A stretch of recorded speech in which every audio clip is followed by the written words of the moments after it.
하나님 말씀 고린도후서 5장 11절에서 21절 말씀입니다.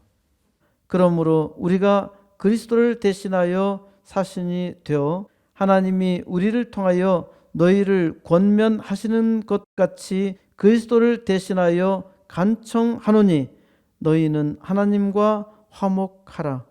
아멘. 여러분은 그리스도의 사신입니다.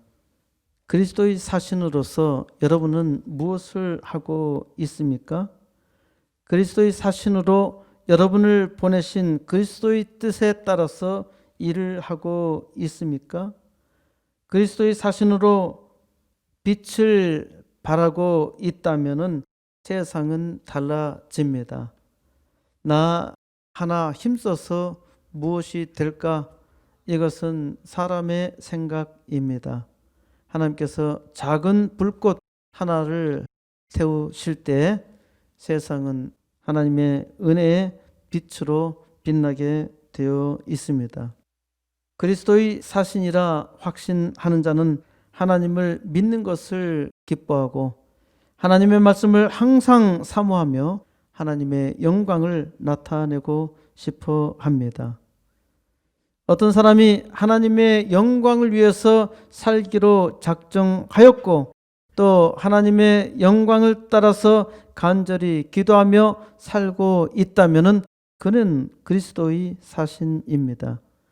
그리스도의 사신은 하나님 나라의 일을 열망합니다. 모든 기독교인들이 그리스도를 위해서 살아가고자 하는 열망으로 가득 차 있다면 그리스도의 사신이고 하나님의 영광 온 땅 가득 나타납니다.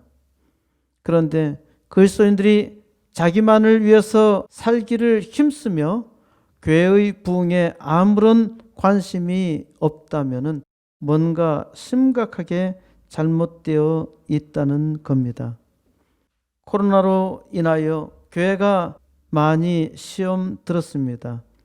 코로나가 아니더라도 교회가 빛을 발하지 못하고 있었어요. 코로나는 교회가 시험 들었다는 것을 확인해 주었을 뿐입니다. 왜 교회가 시험이 드나요? 이는 사람이 악한 까닭입니다. 교회는 죄인이 들어오는 것입니다. 죄인이 교회에 들어와서 하나님 은혜로 변화되고 변화된 사람으로 하나님의 사람이 되어서 거룩한 일을 합니다. 그런데 교회가 하나님의 은혜를 구하지 않으면 죄가 나타납니다. 심지어 이단도 교회에 침투하지요. 그래서 교회는 항상 하나님의 은혜를 구해야 합니다. 하나님께서 교회에 은혜를 베푸시고 교회로 하여금 하나님의 은혜를 선포하게 하셨습니다. 그런데 사람이 하나님의 은혜를 자주 망각합니다. 하나님께서 풍성하게 은혜를 주셔도 사람은 망각하며 그 은혜를 무시하기까지 합니다. 이 세상 모든 것을 가진 부모가 자기 자식에게 세상 모든 것을 주었을 때 자식이 감당할 수 있나요?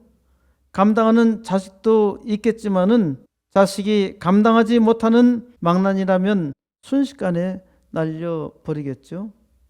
마찬가지로 하나님의 백성도 자주 망각합니다.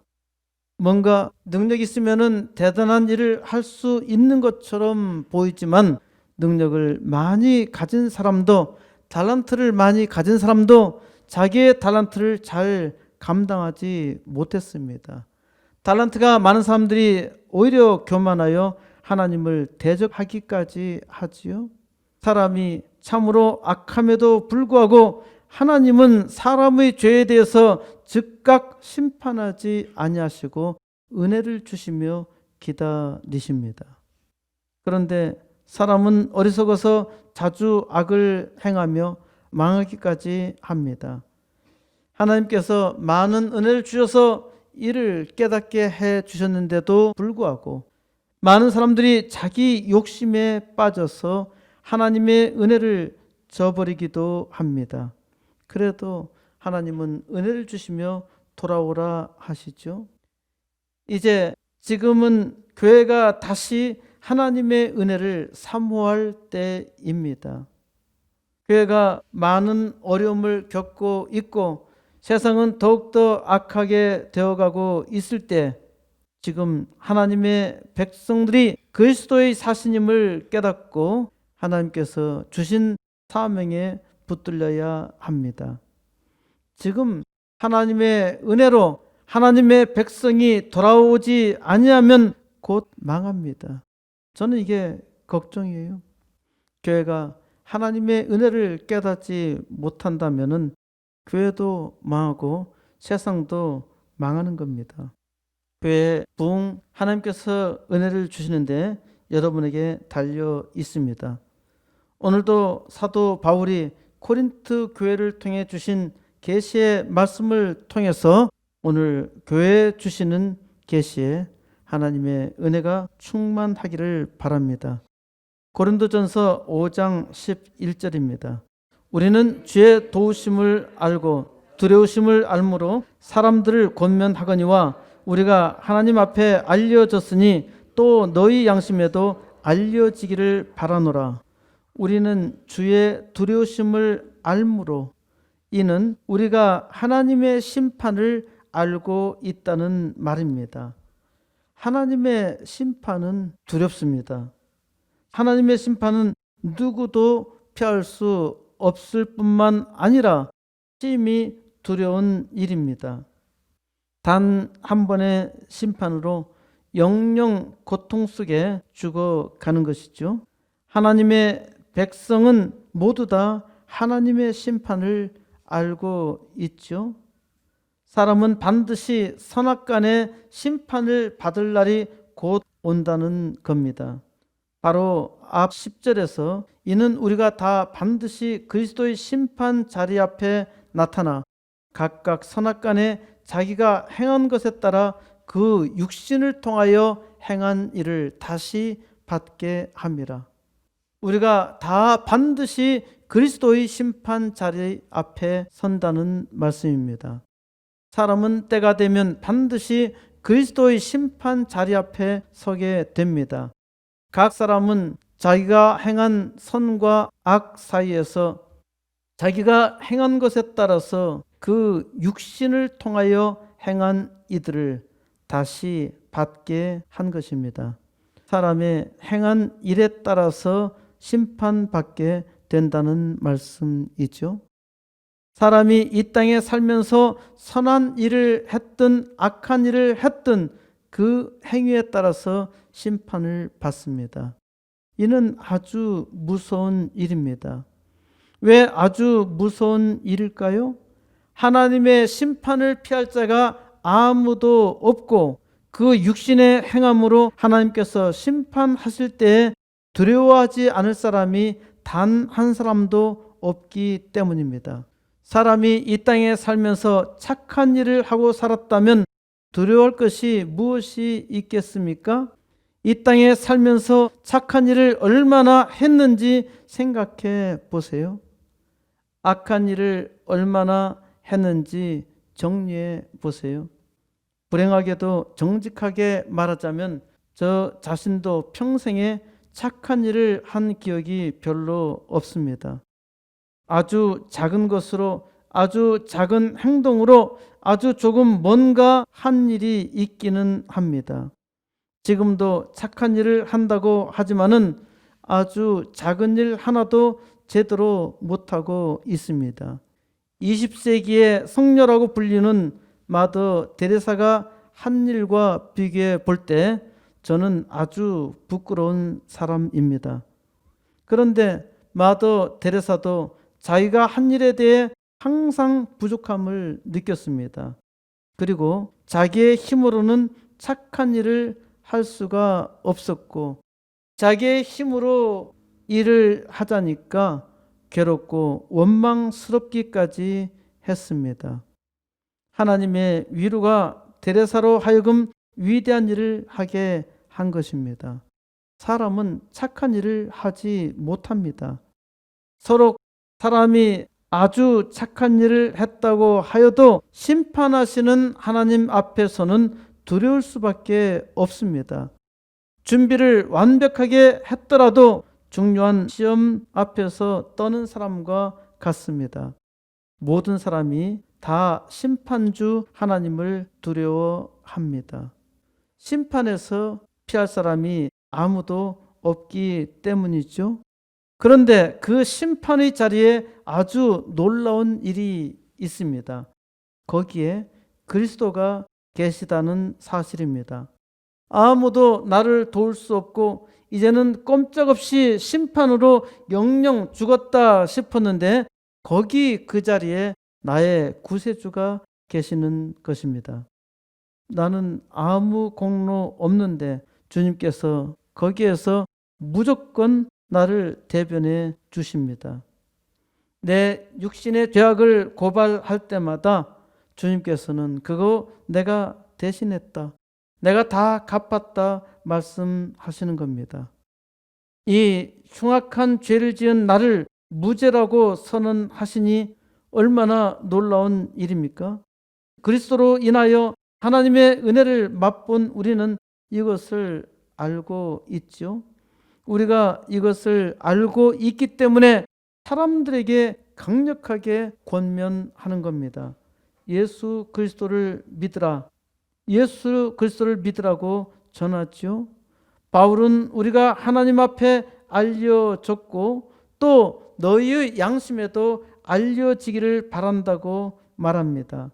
하나님의 심판 자리에서 우리가 그리스도를 주로 믿는다는 사실을 하나님은 분명하게 아시며 이 사실은 이 편지를 읽는 너희의 신앙의 양심에도 알기를 바란다고 말합니다. 하나님을 믿는 사람은 모두 예수 그리스도를 주로 믿으며 또 함께 믿는 사람도 이 모든 사실을 아주 명백하게 알고 있지요. 12절 우리가 다시 너에게 자천하는 것이 아니요 오직 우리로 말미암아 자랑할 기회를 너에게 주어 마음으로 하지 않고 외모로 자랑하는 자들에게 대답하게 하려 하는 것이라. 우리가 다시 너희에게 우리 자신을 권하거나 우리 자신을 드러내거나 우리 자신을 자랑하는 것이 아니라고 합니다. 오직 우리를 대신하여 자랑할 기회를 너에게 주겠다는 겁니다. 하나님의 은혜를 받은 사람은 자기에게 은혜를 베풀어 준 사람에게 의존할 필요가 전혀 없어요. 하나님의 은혜는 이제 자기에게 주어진 겁니다. 그러니까 자기가 은혜 받은 대로 하나님의 은혜를 말하면 됩니다. 바울이 이렇게 말하는 이유는 코린트 교회에서 은혜 받은 마음으로 하지 않고 외모로, 곧 자기의 배경이나 위세로 자기를 드러내는 자들 때문입니다. 신앙의 양심으로 하나님 앞에서 하나님의 은혜를 자랑해야 하는데 어떤 사람은 자기가 잘났다는 것을 자랑하며 또 교회 안에서 자기를 지지할 세력을 만드는 겁니다. 사람이 악해서 그런 것이죠. 은혜를 사모하는 사람은 은혜로 살아야 하죠. 사람이 살다 보면 이러한 일들이 아주 많습니다. 사람이 세상에 사는 것이 힘든 것은 힘들어서가 아니라 정말 힘들 때도 있지요. 이러한 악당들의 악 때문에 힘드는 겁니다. 그냥 서로 각자 자기의 인생을 살아가면 될 터인데 괜스레 남의 인생에 간섭하고 못 살게 굴지요. 왜 그렇게 악한가요? 바울은 은혜 받은 대로 담대하게 살라고 합니다. 저도 하나님의 일을 하면서 힘든 일이 자주 발생합니다. 사람들이 하나님 앞에서 양심적으로 살면 아무 문제가 없고 서로 그 은혜를 자랑할 터인데 자꾸 까닭도 없이 괴롭히는 겁니다.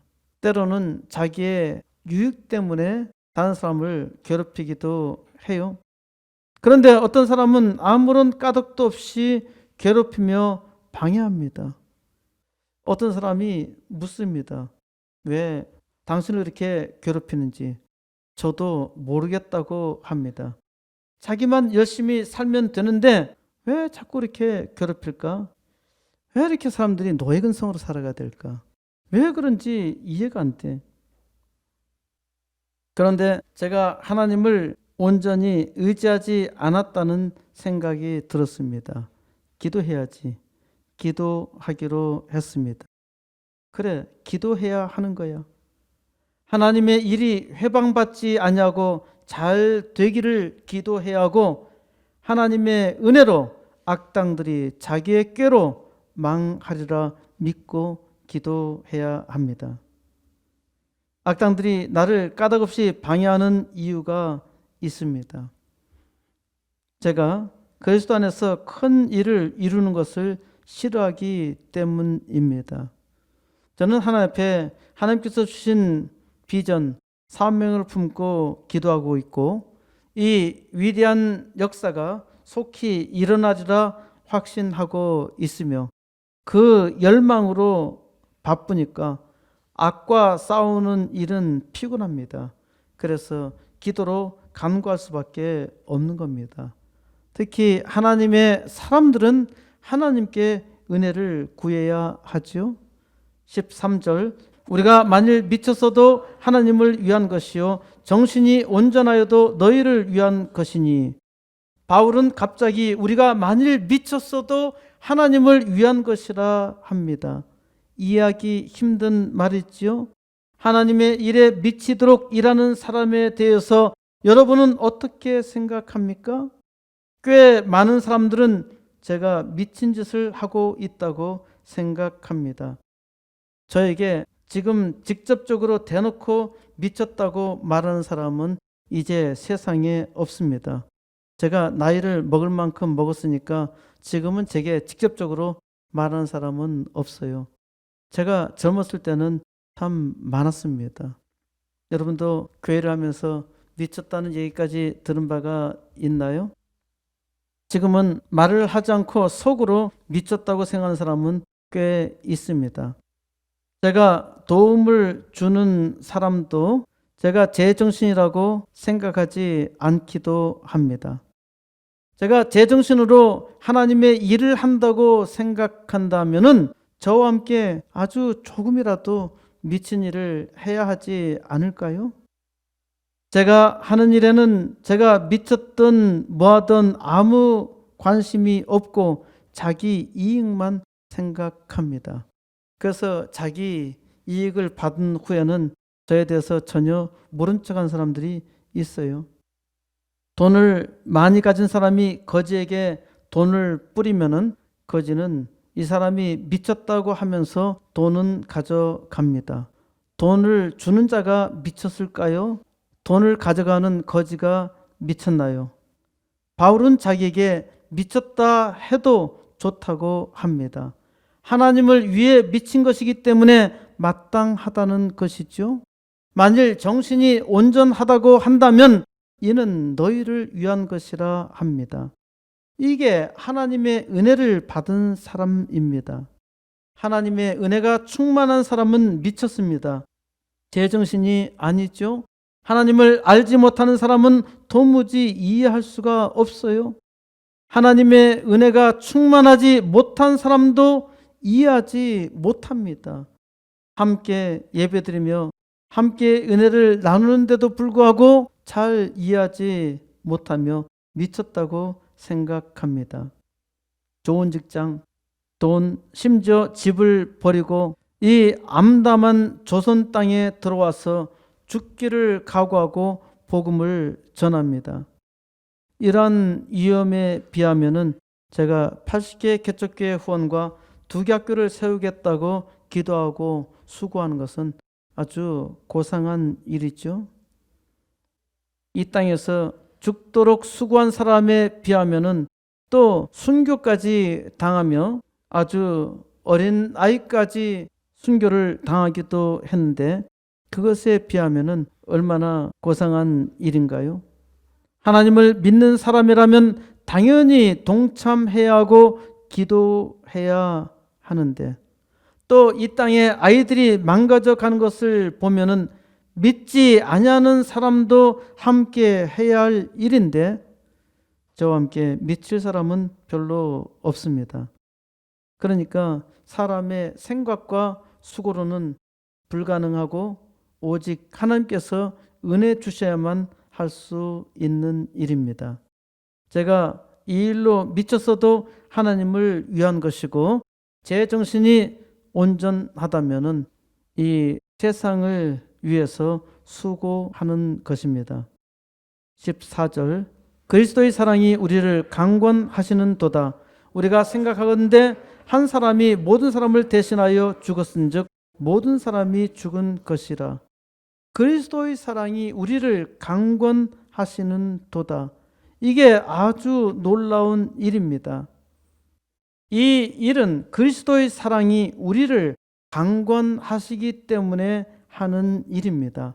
사람이 자발적으로 생각해서 추진한 일이 아닙니다. 바울이 죽기까지 복음을 전하는 것은 그리스도의 사랑이 강권하시기 때문입니다. 사람이 하나님을 위해서 미친 짓을 할 수 있는 것은 그리스도의 사랑이 강권하시기 때문입니다. 이 땅에 선교사로 와서 순교를 당한 것도 그리스도의 사랑이 강권하셨기 때문에 순교를 당한 것이죠. 누가 뭐라고 해도 80개 개척교회와 2개 학교를 세우는 일에 기도하며 헌신할 수 있는 것은 그리스도의 사랑이 강권하시기 때문입니다. 여기에 코스모스 교회를 세우고 부족하나마 힘을 다하여 수고하는 것은 그리스도의 사랑이 강권하시기 때문입니다. 그리스도의 사랑이 이 말씀을 듣는 여러분도 하나님께서 강권하여 주시기를 간구합니다. 그리스도의 사랑이 여러분을 강권하시면 함께 위대한 역사를 이룹니다.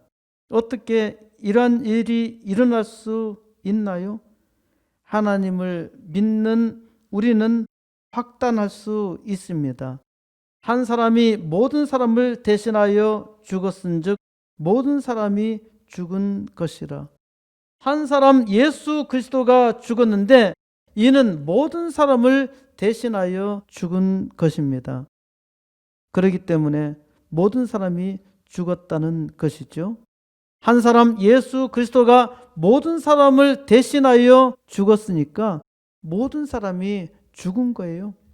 15절 그가 모든 사람을 대신하여 죽으심은 살아있는 자들로 하여금 다시는 그들 자신을 위하여 살지 않고 오직 그들을 대신하여 죽었다가 다시 살아나신 이를 위하여 살게 하려 함이라. 예수 그리스도가 모든 사람을 대신하여 죽으신 이유가 무엇인가요? 첫째는 다시는 그들 자신을 위하여 살지 않고 자기 자신을 위해서 살지 않게 하시기 위해서. 예수를 알기 전에는 자기 자신을 위해서 살았잖아요. 그런데 예수가 나를 위해서 죽었어요. 그래서 내가 죽었죠. 그러니까 이제 나를 위해서는 살 수가 없는 겁니다. 내가 죽었으니까요. 오직 그들을 대신하여 죽었다가 다시 살아나신 이를 위하여 살게 하려 함이라. 둘째로 이제 나를 대신하여 죽었다가 다시 살아나신 예수를 위하여 살게 하신 것입니다. 이것이 아주 신비한 일이죠. 사람으로서는 상상할 수 없는 일입니다. 예수를 믿는 사람은 예전에는 자기를 위해서 열심히 살았어요. 그런데 예수를 믿자 예수를 위해서 삽니다. 이게 참 이상한 일이죠. 예수 믿는 사람은 누구나 이제 다 예수를 위해 산다고 말합니다. 16절 그러므로 우리가 이제부터는 어떤 사람도 육신을 따라 알지 아니하노라. 비록 우리가 그리스도도 육신을 따라 알았으나 이제부터는 그같이 알지 아니하노라. 그러므로 우리가 이제부터는 어떠한 사람도 육신을 따라 알지 아니하겠다는 겁니다. 이제부터는 어떤 사람도 육신을 따라서 알지 아니한다. 예수 믿기 전에는 사람을 외모로 평가했습니다. 그 사람의 능력, 지혜, 직장, 돈, 명예, 권력, 힘으로 그 사람을 알았어요. 그런데 예수 믿자 변했습니다. 변한 거예요. 하나님의 은혜가 임하니까 이런 것으로 사람을 판단하지 아니합니다. 아무것도 없어도 존중하지요. 많은 것을 가지고 있다 해도 겸손해집니다. 누가 이렇게 바꾸었나요? 예수 그리스도를 알기 전에는 우리가 그리스도도 육신을 따라 알았습니다. 그리스도는 목수의 아들 예수야. 그를 조롱하며 죽이기까지 했잖아요. 그런데 목수의 아들 예수가 십자가에 달려 죽으신 것이 바로 나를 대신하여 죽으셨다는 것을 알게 된 겁니다. 믿게 된 겁니다. 누가 목수의 아들 예수가 나를 대신하여 죽으셨다고 말한 겁니까? 바로 목수의 아들 예수가 나로 이 엄청난 비밀을 알게 하신 겁니다. 그래서 은혜를 받은 이제부터는 육신을 따라서 목수의 아들 예수로 알지 아니합니다. 나의 구세주 예수 그리스도로 아는 순간 우리는 세상을 새롭게 봅니다. 우리가 세상을 보는 눈이 달라졌어요. 전에는 육신의 눈으로 세상을 보았는데 이제 예수 그리스도의 눈으로 세상을 봅니다. 17절 그런즉 누구든지 그리스도 예수 안에 있으면 새로운 피조물이라 이전 것은 지나갔으니 보라 새 것이 되었도다. 그런즉 누구든지 그리스도 안에 있으면 새로운 피조물이라. 대단히 놀라운 사실이지요. 참된 진리입니다. 누구든지 그리스도 안에 있으면 새로운 피조물입니다. 새롭게 만들어진 사람입니다. 하나님께서 나를 새롭게 만드셨어요. 이전 것은 지나갔으니 보라 새 것이 되었도다. 옛 것은 다 지나갔습니다. 이제 새 것이 되었어요. 새로운 피조물입니다. 새 것이니까 새로운 피조물로 살아야 하지요. 하나님의 은혜를 참되게 맛본 사람은 그리스도 안에서 새 사람으로 삽니다. 그 사람 예수 믿더니 변했어. 달라졌어. 그것이 마땅한 이름 아닙니까? 18절 모든 것이 하나님께로서 났으며 그가 그리스도로 말미암아 우리를 자기와 화목하게 하시고 또 우리에게 화목하게 하는 직분을 주셨으니 모든 것이 하나님께로서 났습니다. 하나님을 믿기 전이나 하나님을 믿은 후나 세상 만사가 다 하나님께로서 났어요. 예수 믿기 전에는 이것을 몰랐어요. 예수를 믿으니까 세상 만사가 다 하나님께로서 난 것을 알고 믿게 됩니다. 하나님의 사람은 세상 만사가 다 하나님께로서 온 것이며 하나님께서 주관하심을 믿습니다. 그래서 모든 것을 주시는 하나님께 기도합니다. 이 세상 모든 만물이 모든 일들이 다 하나님께 있어요. 하나님께서 우리에게 모든 선물을 주시려고 그리스도로 말미암아 우리를 자기와 하나님과 화목하게 하셨습니다. 하나님은 은혜를 베푸시기 위해서 먼저 화목해야 합니다.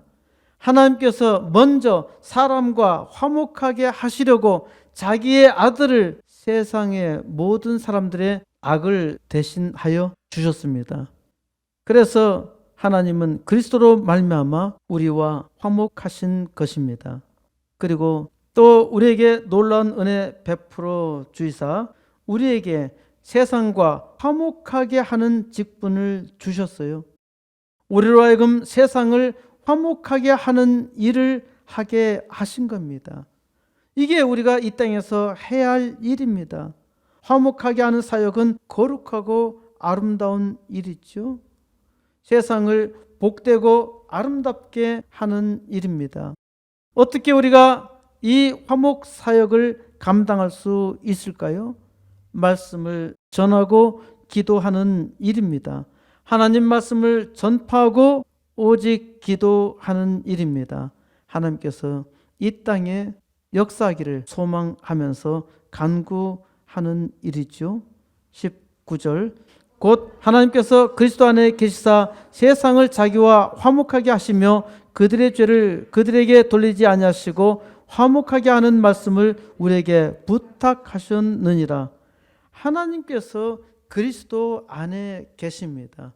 하나님께서 그리스도 안에서 일하셔요. 그리스도 안에서 세상을 자기와 화목하게 하시고 그리스도 안에서 세상에 하나님께서 놀라운 은혜를 베풀어 주십니다. 이제 하나님은 사람의 죄를 사람에게 돌리지 아니하십니다. 그리스도께서 사람의 모든 죄를 대신하여 죽으셨기 때문이지요. 그리고 그리스도로 모든 은혜를 입은 사람에게 화목하게 하는 말씀을 부탁하셨습니다. 하나님께서 택하신 자들에게 하나님께서 화목하게 하는 말씀을 하라고 부탁하셨어요. 하나님께서 우리에게 부탁하신 일입니다. 20절 그러므로 우리가 그리스도를 대신하여 사신이 되어 하나님이 우리를 통하여 너희를 권면하시는 것 같이 그리스도를 대신하여 간청하노니 너희는 하나님과 화목하라. 그러므로 우리가 그리스도의 사신이 되었습니다. 우리는 그리스도의 사신입니다. 우리가 그리스도를 대신하여 사신이 된 것이 아닙니다. 그리스도가 하실 일을 우리가 대신한 것이 아니에요. 그것은 우리의 일입니다. 우리가 그리스도의 사신입니다. 우리는 그리스도를 위하여 사신이 되었고 그리스도의 사신이 되었습니다. 하나님께서 우리를 통하여 너희를 권면하시는 것 같이 하나님은 바울을 통해서 코린토 교인들을 권면하였습니다. 마찬가지로 하나님은 은혜 받은 우리를 통하여 세상 사람을 권면하십니다. 바울은 그리스도를 위하여 간청합니다. 너희는 하나님과 화목하라. 우리는 그리스도를 위하여 간청해야 합니다. 사람은 반드시 그리스도 안에서 하나님과 화목해야 합니다. 그렇기 때문에 사람은 반드시 예수 그리스도를 믿어야 하지요. 하나님과 화목하면 이 땅에서도 복을 받고 영원히 복을 얻습니다. 21절 하나님이 죄를 알지도 못하는 이를 우리를 대신하여 죄로 삼으신 것은 우리로 하여금 그 안에서 하나님의 의가 되게 하려 하심이라. 이것은 하나님의 놀라운 은혜이죠. 하나님은 죄를 전혀 알지도 못하신 예수를, 죄와 아무런 상관이 없는 예수를 우리를 대신하여 죄로 삼으셨어요. 이 일은 하나님께서 우리로 하여금 예수 그리스도 안에서 하나님의 의가 되게 하셨습니다. 우리는 그리스도 예수 안에서 하나님의 의가 되었습니다. 사람이 하나님의 의가 되다니 얼마나 놀라운 일이며 얼마나 놀라운 축복입니까? 하나님께서 우리를 통하여, 나를 통하여 하나님의 의를 나타내셔요. 하나님의 거룩한 일들을 하나님께서 택하신 백성을 통해서 나타내신다는 말입니다. 우리가 그리스도의 사신이 되어, 우리가 그리스도의 사신입니다. 우리가 이 땅에서 그리스도의 사신임을 확신해야 합니다. 만물을 만드시고 주관하시는 만왕의 왕께서 우리로 하여금 세상에 그리스도의 사신으로 세우셨습니다. 이 땅에서 우리로 하여금 하나님의 거룩한 일을 하는 사역자로 하나님의 위대한 역사를 이루게 하신 것입니다. 얼마나 놀라운 일입니까? 이처럼 비천하고 약하고 죄 많고 아무런 능력도 없는 나를 하나님께서 그리스도의 사신으로 세우사 이 땅에서 하나님의 위대한 역사, 거룩한 역사를 이루신다니 이것이 얼마나 놀라운 은혜입니까? 우리가 그리스도의 사신이 되어 이 세상의 운명은 그리스도의 사신인 우리에게 달려 있습니다. 하나님께서 그리스도 안에서 친히 우리를 그리스도의 사신으로 세우셨어요.